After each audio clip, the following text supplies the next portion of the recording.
किसी ने बड़े कमाल की बात कही है कि जीवन के रण में खुद ही श्री कृष्ण और खुद ही अर्जुन बनना पड़ता है। रोज अपना ही सारथी बनकर जिंदगी की महाभारत से लड़ना पड़ता है। नमस्ते दोस्तों, मेरा नाम है आरजे कार्तिक। आपका स्वागत है एक नई कहानी में। आज जन्माष्टमी पर आपको जो कहानी सुनाने जा रहा हूं ये काफी कुछ सिखाएगी। कहानी शुरू होती है एक बिजनेसमैन से जो अपने बिजनेस को लेकर के काफी चिंता किया करते थे कि क्या होगा आने वाले में, कल में कैसे काम आगे बढ़ेगा, बच्चा संभाल पाएगा नहीं संभाल पाएगा। उनका एक लड़का था, वो लड़का काफी बार कहता था कि पापा मुझे मौका दो, मुझे भी बिजनेस करना आ गया है, मुझे भी एक बार संभालने दो। लेकिन वो व्यक्ति का भी मौका नहीं देता बच्चे को। एक दिन इस बिजनेसमैन को दिल का दौरा पड़ा, हार्ट अटैक की वजह से हॉस्पिटलाइज्ड हुआ, अस्पताल में भर्ती था। बच्चा दौड़ करके पहुंचा, देखा पापा एडमिट हैं। डॉक्टर्स ने कहा कि अब थोड़ा पहले से ठीक है, धीरे धीरे रिकवर होंगे। इस लड़के ने अपने दोस्त को कॉल किया कि भाई आजा, मेरे पापा एडमिट है। और दोस्त आ गया, उसने पूछा क्या हो गया पापा को, सारी बात हुई।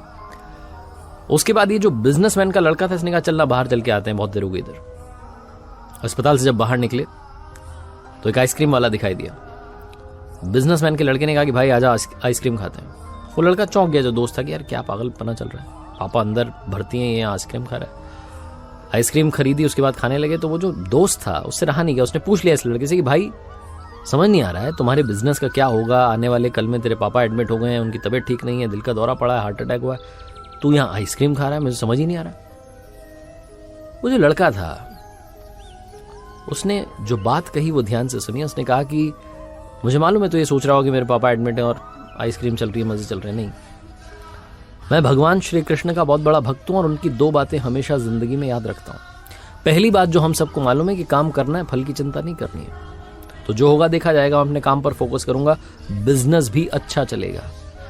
दूसरी बात, मैं तुम्हें कहानी सुनाता हूं, समझ में आ जाएगी। भगवान श्री कृष्ण की जो पत्नी थी मां रुक्मणी, इनका विवाह हुआ तो जो बड़ा बेटा हुआ उसका नाम प्रद्युम्न था।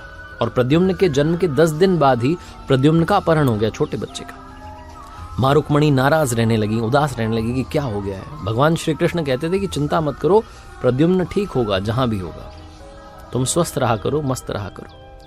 लेकिन इसी चिंता में रुक्मणी जी के साल बीतते गए। 18 साल के बाद में प्रद्युम्न की वापसी हुई और जब प्रद्युम्न द्वारका वापस आए तो उनके साथ में उनकी पत्नी मायावती थी।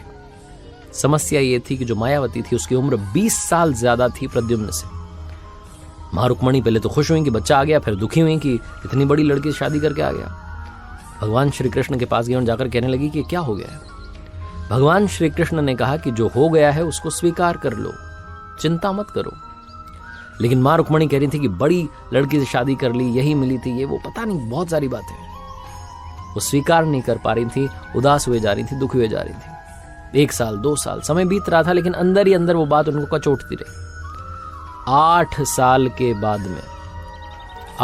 के बाद में रुक्मणी जी ने स्वीकार कर लिया कि प्रद्युम्न ने जो शादी करी वो ठीक है, ज्यादा चिंता करने की जरूरत नहीं है। उस शादी को उन्होंने स्वीकार कर लिया।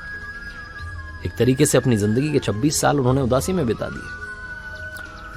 ये कहानी खत्म करते हुए लड़का बोला कि भाई मैंने भी जिंदगी में स्वीकार करना सीख लिया है, क्योंकि भगवान श्री कृष्ण कहते हैं कि जो हो रहा है उसको स्वीकार कर लो, जिंदगी अपने आप सहज हो जाएगी।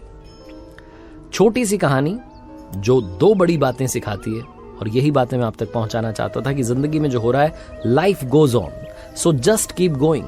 जिंदगी चलती चली जाती है, आप भी चलते रहिए, जो होगा अच्छा होगा, अच्छे के लिए होगा। एक बार फिर से कहना चाहता हूं, ऊपर वाले के आशीर्वाद के साथ, अपने सच्चे प्यार के साथ, अपनों के प्यार के साथ, ऊपर वाले के आशीर्वाद के साथ और अपनी सच्ची मेहनत के साथ कर दिखाओ कुछ ऐसा कि दुनिया करना चाहे आपके जैसा।